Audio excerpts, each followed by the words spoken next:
Hello, you're listening to the Technology Magazine podcast. In this week's episode, we speak to Tim Hooley, Chief Technologist at Red Hat.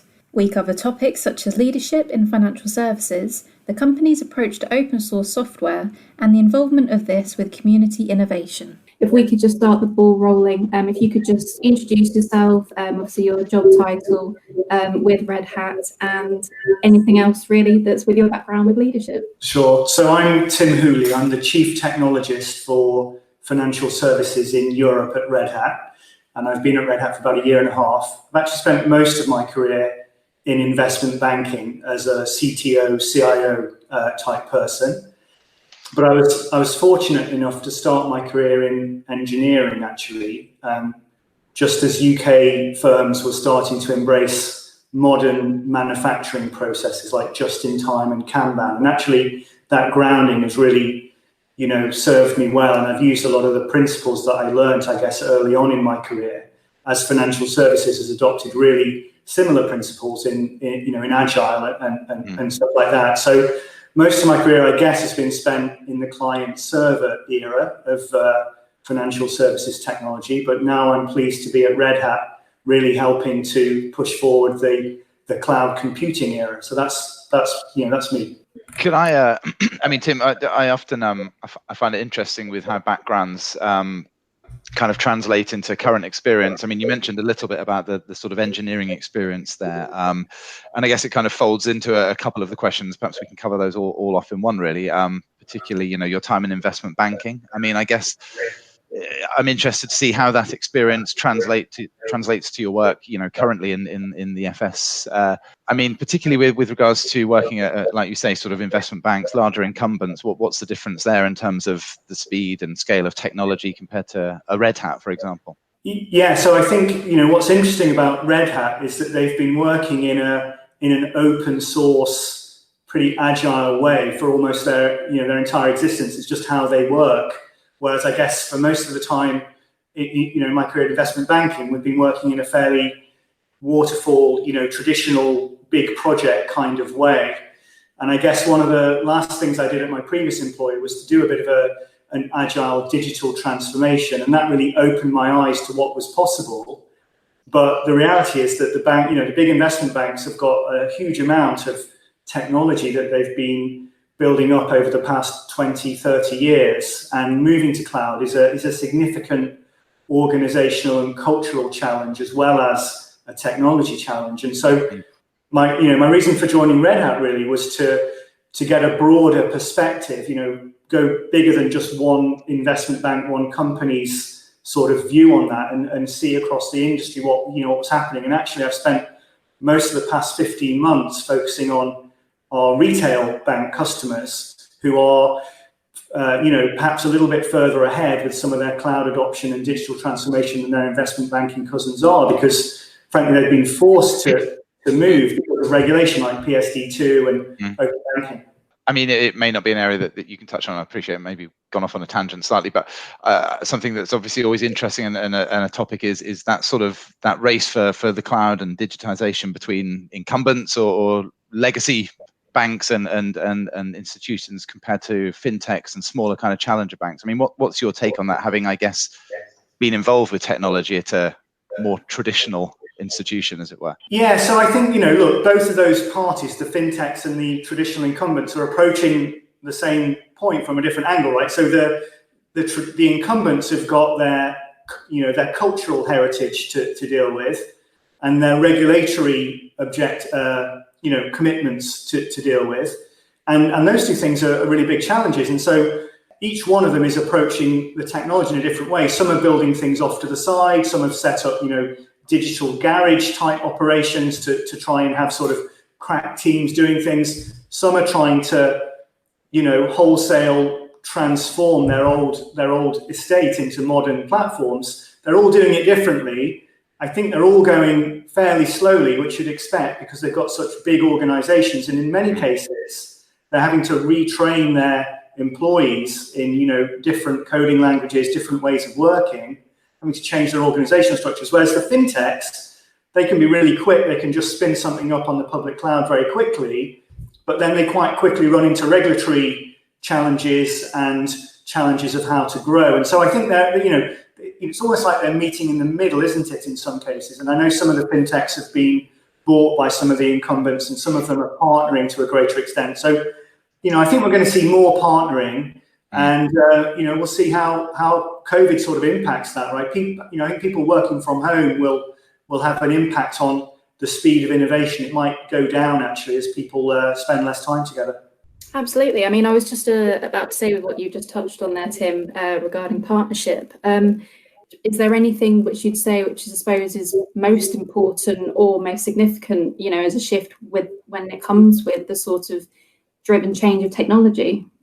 Well, I think, the speed of innovation is crucial right now. And I think the way that financial services firms compete has changed dramatically. So, feature innovation and adding value for customers is really how you attract customers to your products and services, and how you retain them. If somebody brings out a better feature and your customers are not very sticky, then you're going to lose them. And so being able to innovate quickly is crucial.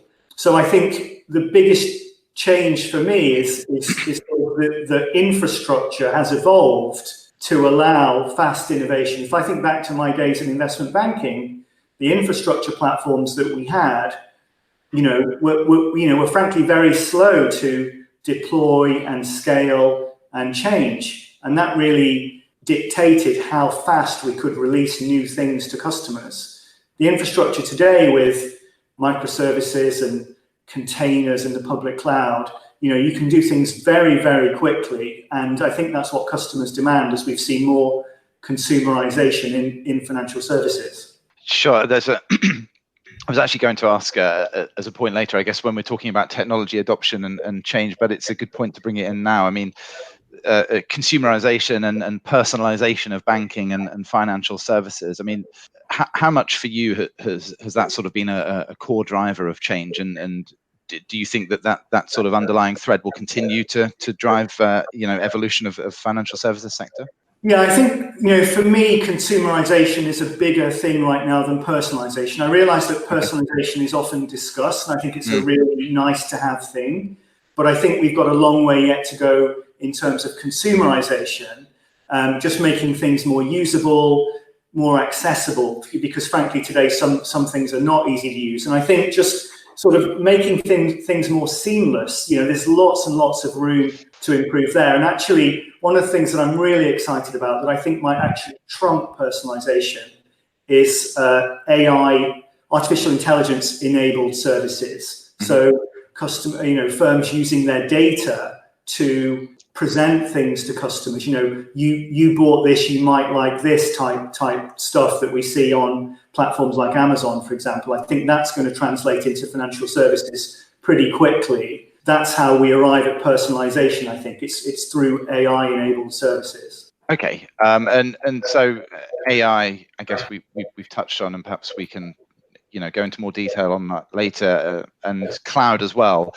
I mean, I guess if you're looking at the industry from a more broad context, and this is just really sort of setting the scene before we get into the specifics, throughout your experience, what would you say really have been those sort of key technologies that have driven change? I mean, obviously you may have your sort of red hat on, as it were, and slant towards certain areas, but what over your experience, what's driven the most change, would you say, in terms of technology? Yeah, so I think if you look back to when cloud was created, if you like, by Amazon Web Services back in 2008, 2009, what they did was they democratized technology to a large extent. So they built data centers that anyone could use. They allowed customers to share infrastructure to reduce costs. So I think that was a really big change. But actually, financial services didn't jump on it at the time because of regulatory barriers and things like that. What we're seeing now, though, the sort of latest technology change, I think, or the one that's most significant, as I mentioned a little bit earlier, is the use of Linux containers and microservices architectures, because what those two developments are allowing banks to do is to selectively move bits of processing and bits of features to the cloud. And it's not really until containers and microservices became commonplace, which happened around 2016, that banks really had a way of moving things to the cloud in a fairly straightforward way. And so, I think when we talk about cloud at Red Hat, we talk about hybrid cloud, right? It's some combination of public cloud and private cloud. And I think there's for most financial services firms, the optimal result is to have workloads running on both. There are some things that you want to run in the public cloud in order to get scale and geographical, proximity to where your customers are. But there are some things that you want to run in your own data centers, either for security reasons or performance reasons or whatever. So having a hybrid approach where you can use both is key, and it's containers really and microservices that's enabled that to happen. So for me, that's the really big development that it's a game changer for financial services. Great, fantastic, thank you. So I suppose with that being said, if we could move on to focusing more onto open source software, and if you could give more of, I suppose, a bit more of a brief overview of it and sort of why it's valuable to industries like financial services, and what gains are given in those sectors, to achieve. Yeah, so my personal story is that I've had some exposure to open source in my investment banking career. My company had used open source operating systems for many years, so I'd seen it in action. But in my last project, really, at my former company, I'd taken some open source software. It was actually a text editor, and we'd added some features to it to make it work for our business. And that really opened my eyes to the fact that with open source, you can take software that's freely available. You can download the code, and you can add features to it. And so the beauty of it is, or one of the beauties of it is that you can take work that's been done by other people, often for a different reason, and you can move it forward in a direction you want. But by doing that, you don't have to start from scratch. You can use something that's already existing and really build on it, and therefore really get tremendously more efficient in how you're building your software. You might take something that's 90% where you want it and add the remaining 10%, which is much more efficient than building the thing from scratch. But also it's better, I think, in many ways than perhaps buying proprietary software that doesn't quite do what you want, and you can't change it because it's proprietary. And so you have to change your working practices, or you have to change how your employees operate, in order to use it. So for me, open source has the efficiency gains that you get from sharing work with other people, but it also lets you tailor your software to what you need. Whereas I think if you use proprietary software, you almost always have to compromise in some way to use that proprietary software.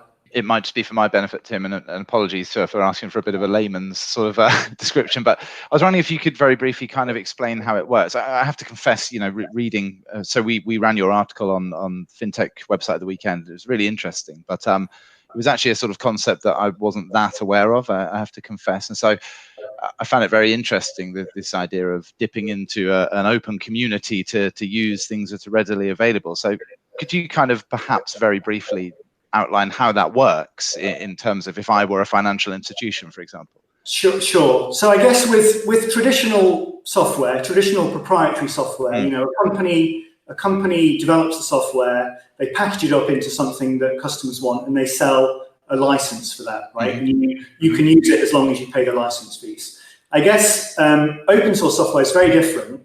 The people who write the code initially, their aim is for it to be freely available. So you can download it, you can use it freely, you can modify it.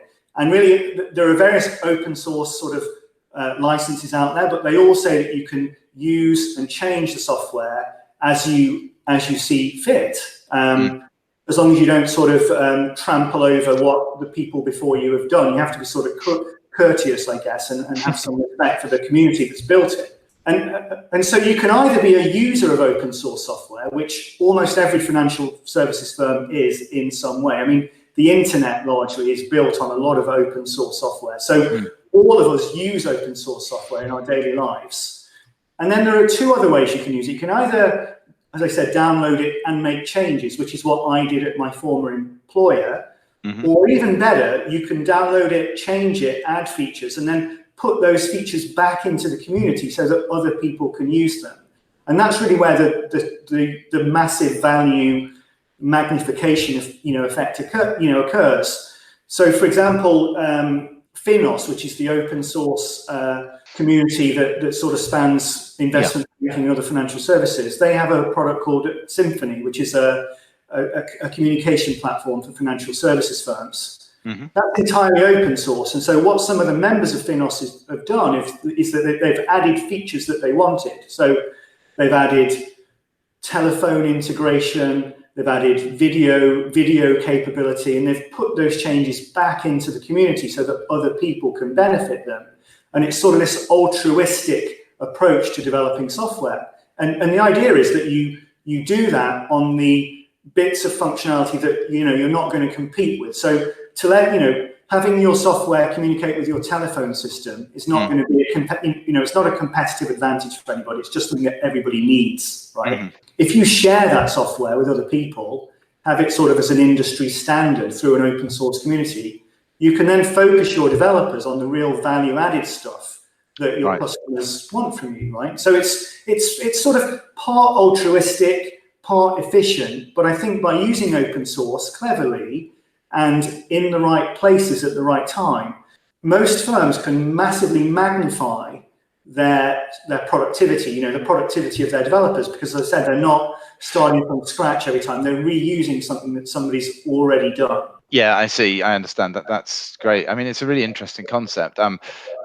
We were going to ask, obviously, how that kind of aids or helps innovation and development for banks and institutions, I guess, maybe with that consumerization slant in mind. But is it really there how you covered it? So essentially, if it frees up time to work on those more consumer-focused products? Yeah, that's certainly one way that it helps with innovation, because it does free up developers for the most innovative stuff. But I guess it's worth pointing out that a lot of open source software comes into existence in the first place because somebody sees a need for some software that doesn't exist, and perhaps their company doesn't want to sponsor it, or perhaps they want to do it in their spare time. And so a lot of open source software really is created to solve a problem. And so the sort of the context of a lot of open source software is innovation at the outset. Mm-hmm.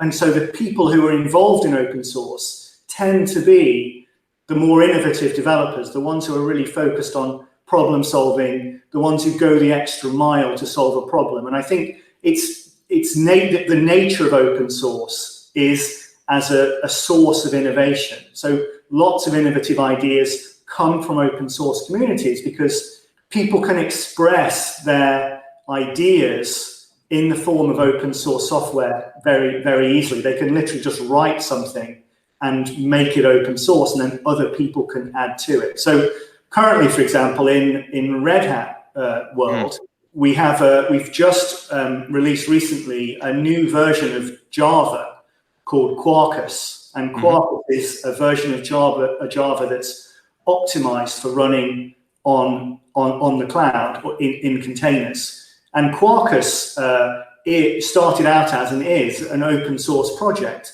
Some creative developers saw a need for a faster, more efficient version of Java to run in the cloud, and they engineered it as an open source project and then put it out into the community, and other people added to it. And that's now part of Red Hat's product catalog. Great. And if banks are becoming more involved in the community aspect of it, then I mean, it was something that you kind of referred to in the article that you wrote for us in terms of sort of exerting the influence. What position would a bank take in such a community? Yeah, so look, I think if you're a customer of a proprietary software firm, you can lobby that company to make changes. You can put in a ticket saying, please add this feature to the software. And then it's up to them if and when they add it. In open source, if you are a developer in that open source community, you can take it upon yourself to add the feature quite often.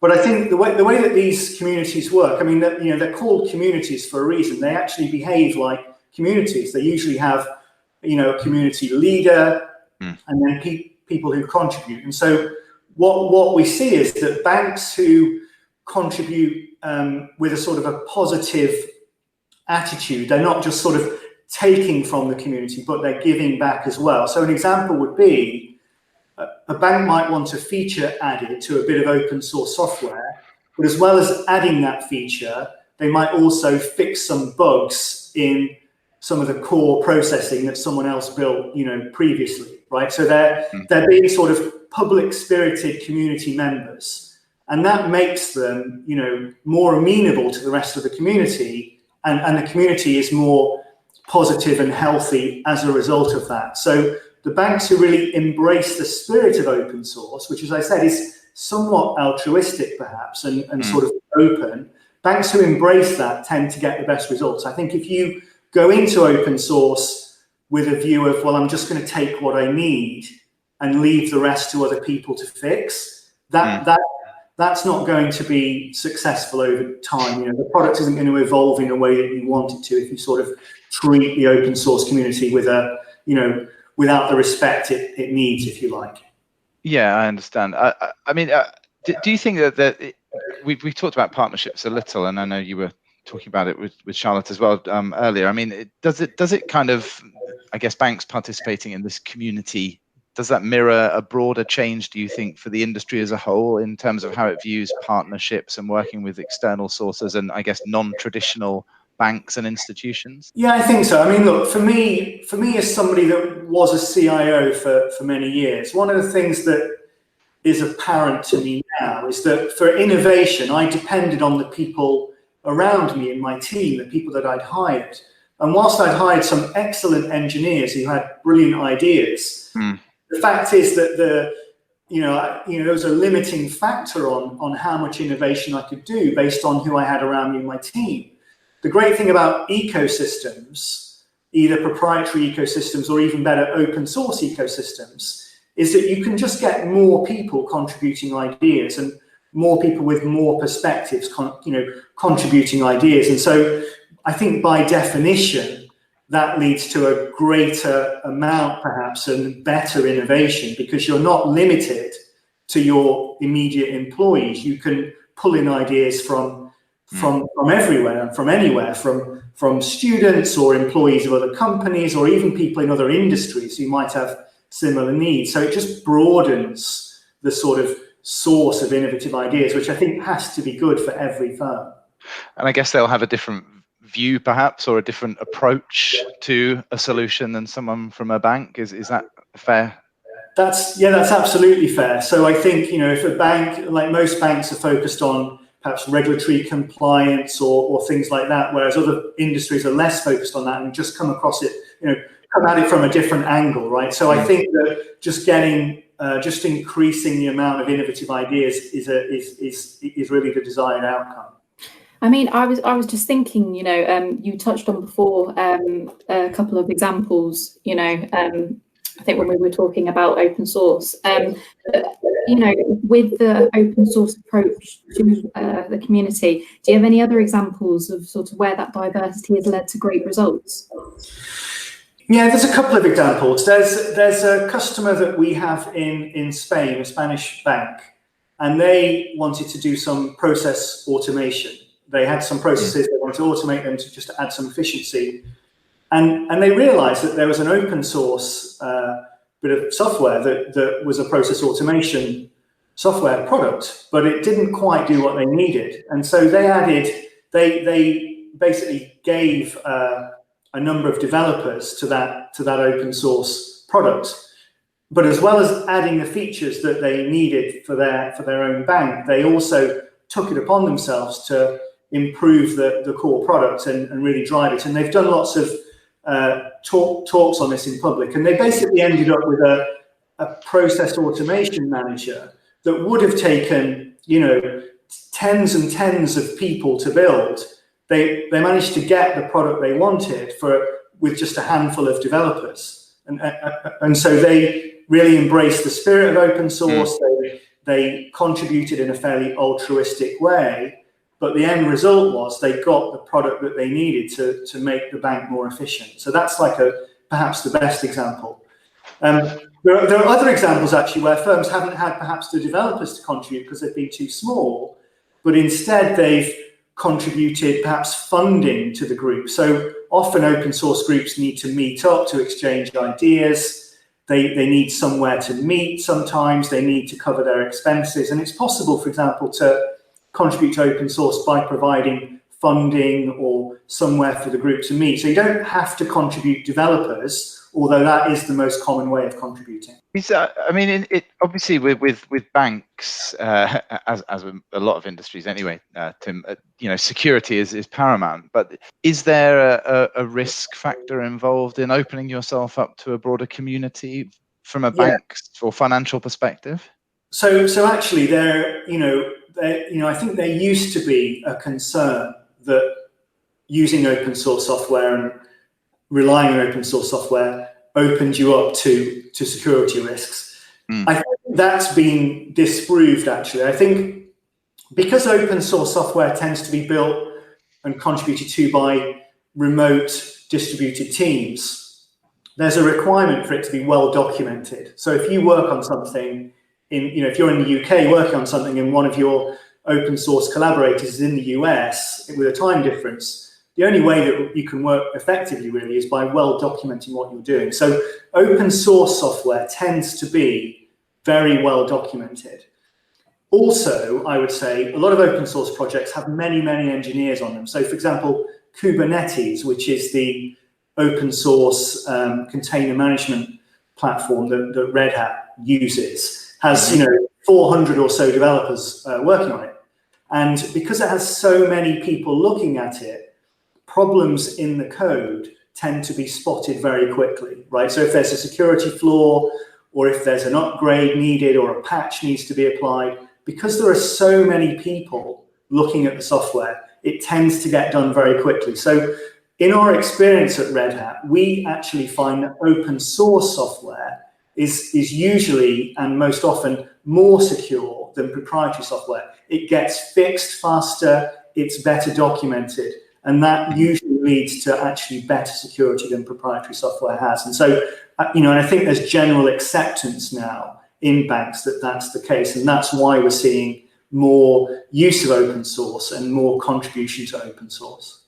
Okay. So I suppose as kind of just going off the track for a second, when you mentioned security, do you feel that there's a possibility that banks at the moment, especially with everything that is going on regarding lockdown and the current situation, do you feel that there is some sort of risk, I'd say, that they have of losing control of their ideas or their to lose their kind of control of different risks?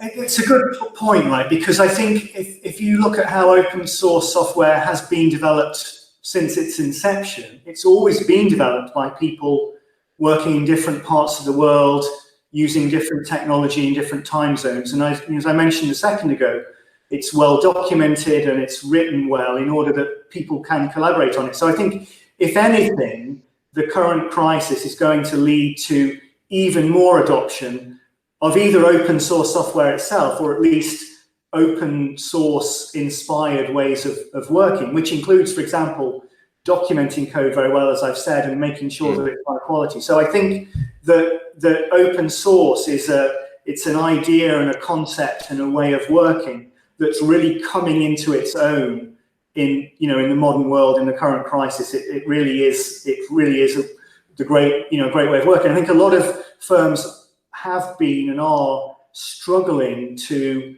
open up their proprietary software. If you think about how banks work traditionally, they have all their developers in one office, they all sit behind the firewall, and the firewall keeps the data and the software safe, right?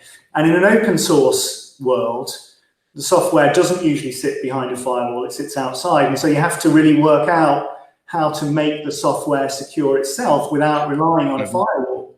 And so I think COVID is going to force firms to realize that they have to do that with all their software. And actually, as they move to cloud anyway, software that's deployed in the cloud and workloads that are run in the cloud, they don't run behind firewalls either, generally, or corporate firewalls. And so the modern way of building software is that it has to be secure in and of itself. And that's very much an open source principle and has been from the outset. Is there, Tim, if you don't mind me asking, I mean, obviously, financial services are heavily regulated. Is there any kind of specific regulation or regulatory approach to how institutions work in communities or use open source software, or if not, do you think there should be, or what's the kind of market for regulation? I don't know of any specific regulatory guidance towards open source software, but the things that I've mentioned around it being well documented and secure and more utility-like, I think regulators generally, that's what they look for anyway, right? Regulators don't like dependence on a particular software vendor, for example. They don't like banks to be overly dependent on a single cloud provider, for example. And open source software really allows banks not to have a single dependency. If you're using open source software, then by default, you're not dependent on anyone other than that community, right? Which you can actually contribute to and steer and lead, if you like. And so I think from a regulatory perspective, open source software has a lot going for it. And in fact, when I speak to regulators, I don't get any specific pushback about open source. It's actually the opposite.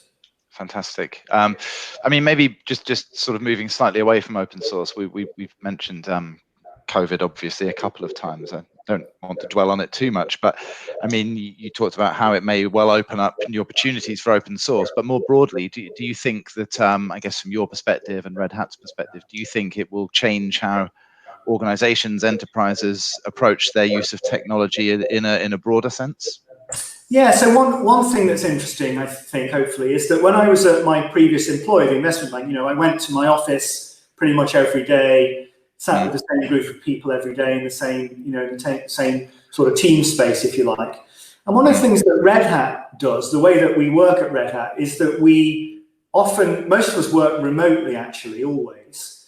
But we get together in groups and meet, now remotely, obviously, but previously in person. We meet in order to address particular problems or to work on projects. And so we have this concept of like virtual teams. And me as a person in financial services in Europe, I'm a member of many, many, many virtual teams covering financial services. And I meet with those teams when and where is appropriate. And so it's a much more, I think, efficient way of working than going into the same place every day, meeting the same group, because I meet different people all the time, and it opens up innovation, I think. I'm a very big believer that innovation happens when people sort of bump into each other and have a discussion and spark ideas with one another. And I think the Red Hat way of working, which is to move around and get together in groups to solve problems, it's a really efficient way of being innovative. And so I think COVID will force financial services firms to do that. And actually, the CIOs and CTOs that I've been speaking to over the last few weeks, many of them are thinking about perhaps not going back to the office full time for everybody, but in fact meeting in order to do things in the same way that Red Hat already does. Yeah, I was just going to touch on that, Matt. That with you saying that regarding COVID, and obviously the way Red Hat has kind of adapted, to the current situation, and you've got the comfort of, potentially working remotely and still having your virtual teams. Do you feel that, for the next, let's say, month or the next 3 months, would you say it's just positive change that's going to happen, with regarding adapting to the current situation?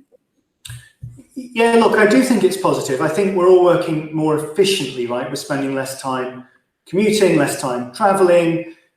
So I think that's all good. I think what I'm concerned about is that over time, the rate of innovation will slow down if we can't meet in person for the reasons I just said. So I think it's important that we do start to meet soon. And I know that colleagues in other countries are already starting to do that. I think in the UK, we're obviously a little bit behind, but I think in the next few months, I can see us starting to meet again. But hopefully we won't forget the lessons that we've learned by commuting a bit less and traveling a bit less, perhaps. Absolutely. I mean, we've worked quite nicely through a lot of those questions. I'm conscious of everyone's time, but I'm still happy to keep going. I mean, I guess I just want to kind of maybe get a few more broad questions in, Tim, particularly around first, we've touched on open source a lot. So maybe I guess let's kind of wrap up open source. Perhaps what are your thoughts on? Again, we've kind of covered it a little bit, but where do you see it going? And do you see any particular sort of major trends that will dictate how that rolls out in terms of how it impacts and works with financial services? Yeah. So look, I think that COVID actually might increase the use of open source and the interest of open source to banks because they've been forced to have their employees work remotely, and they've seen that everything hasn't fallen apart. Things are carrying on, and they can work securely. And so perhaps more banks will want to contribute to open source. So I think that's positive, perhaps. I think, I mentioned AI-enabled services, and I think as banks compete more and more with AI-enabled services, a lot of AI tools, frankly, are open source, right? So some of the market-leading data science products are absolutely open source. And so I think AI will be a big driver for use and contribution to open source. So I think the future's very bright for open source. The other thing I think that's driving it that I haven't mentioned is that some of the proprietary software providers who really compete with open source are moving into financial services, right? So we see AWS and Amazon broadly, offering increasing financial services products, right? They've done payments for a while, they're starting to do loans, things like that. Other big providers of technology, proprietary providers, are also looking at financial services. And I think that trend will encourage incumbent financial services firms to perhaps reduce their dependence on some of that proprietary software. And open source is the obvious place for them to go because it leads them to a sort of a less proprietary dependent future. So I think the winds of change, if you like, are all blowing in favor of open source, and that's one of the reasons I'm so excited to be at Red Hat, actually. That's fantastic. I mean, and aside from open source, then, and maybe this is the opportunity to perhaps just focus in a little more on your work with Red Hat. I'm conscious we haven't touched on it that much. I mean, are there any other kind of key trends aside from open source that are on your radar, or that you think will perhaps evolve how Red Hat approaches the financial services sector, or indeed other sectors, perhaps? Most financial services firms have yet to. They're only just scratching the surface, really, with using cloud, right? So I mentioned about open hybrid cloud being the way forward, and we're really early stages of that. So I think the focus of Red Hat and our customers over the coming next few years is going to be on moving workloads to the open hybrid cloud, in order that then we can make use of the latest AI, machine learning tools that are out there, which frankly can't be used very easily with legacy technology stack. So hybrid cloud is definitely the focus, but moving towards a more open API-based economy is something that's going to happen in parallel. And then just increasing use of data and AI-enabled services. Those are my key trends, really. I think that's going to occupy us for the next several years. Fantastic. And I mean, look, I think we've covered off all of the main points there from my perspective. I know we've kind of moved around those questions a little bit, which is always the mark of a good conversation in my mind. I mean, is there anything else, Tim, that perhaps we haven't discussed or that's important around the subject? I just mentioned the open API economy. I think as banks adopt open APIs to a greater extent, there'll be a blurring of boundaries. So at the moment, you have very, very strong boundaries between, current accounts and insurance products. Everything's sort of productized in a way that's efficient for the banks to provide.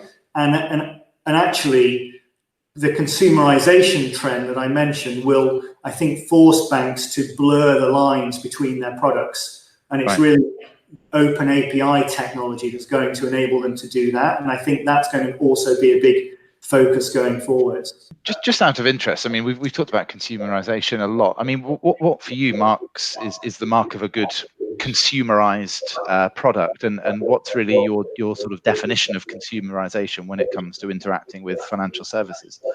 I think that what the big tech firms have done very successfully, thinking about Netflix and Amazon and Uber, for example, they've made products and services very easy to access, right? So you've got an app on your phone, you have 1 or 2 clicks, and you can achieve what it is you need to do. And I think traditionally, financial services software has not been like that, right? You've had to go to a branch, or you've had to navigate some very complex application, fill in forms. So for me, consumerization is about the user experience, being efficient, being elegant, easy to use, and fundamentally accessible. So that's what it means to me. And I think if you go and if you're going to buy a car, for example, and currently you have to find a car loan, you have to find insurance. There's multiple financial products that you have to arrange at the same time, often from different providers, using different apps or different phone calls. That's just friction, I think. And at the end of the day, you just want to take a car home, right? You want it to be insured, you want it to have a good finance deal. So I think barriers between traditional financial services products will break down as banks are able to do more in terms of the user experience, making it efficient, simple, easy to navigate, and accessible. So that's where I think the focus needs to be. Great, thank you. I suppose, Tim, one question I'd just like to ask, which I suppose is more of a personal one than regarding open source, is regarding your position at Red Hat. Is there anything that still kind of excites you with your role in the organisation, or anything that still kind of sticks with you as a driving force? Yeah, I mean, look, if I look across my whole career, my focus has been on innovating and problem solving. And those two things go together, right? You have a problem and you solve it by having some innovative idea and then delivering it. And I think what I've seen and what I see every day is that Red Hat are really good at doing that. They just think about innovation. And I mean, one of the things that my former employer, the investment bank, we did an Agile Transformation, as I mentioned at the beginning. And if I think back, we probably took 18 months to become an Agile team and start working effectively. And Red Hat, for example, I've seen Red Hat take a company that's not Agile at all, and within 2 or 3 months, through use of workshops and lab sessions, make them into an Agile, productive team. And so it's just seeing open source in action and seeing Agile working in action at a company that's done it for 20 years and in financial services for that long as well, there's just been an eye-opener. And so what's exciting for me is talking to my peers and colleagues, who are CIOs and CTOs at financial services firms, and really explaining to them how looking at what Red Hat does, looking at what our products and services do, could help them to just get where they want to be quicker. That's what excites me, really. That's good to know.